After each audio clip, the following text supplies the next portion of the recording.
ఏ రాజును సేనా బలము చేత రక్షింపబడు, ఏ వీరుడును అధిక బలం చేత తప్పించుకొనడు.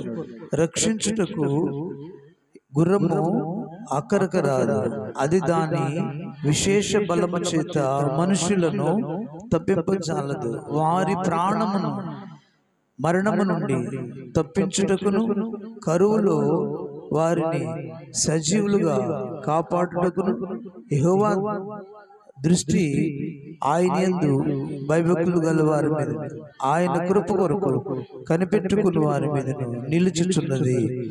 మనము యెహోవా పరిశుద్ధ నామమందు నమ్మిక ఉంచి ఉన్నాం. ఆయనను బట్టి మన హృదయము సంతోషించుచున్నది. మన ప్రాణం యెహోవా కొరకు కనిపెట్టుకొనుచున్నది. ఆయనే మనకు సహాయం, మనకు కేడమునై ఉన్నాడు. యెహోవా, మేము నీ కొరకు కనిపెట్టుకొనుచున్నాం. అందరూ చెప్పండి, చివరి వచ్చిన యెహోవా, మేము నీ కొరకు కనిపెట్టుకొనుచున్నాం. నీ కృప మా మీద ఉండునుగాక, నీ కృప మా మీద ఉండునుగాక. ఆమేన్.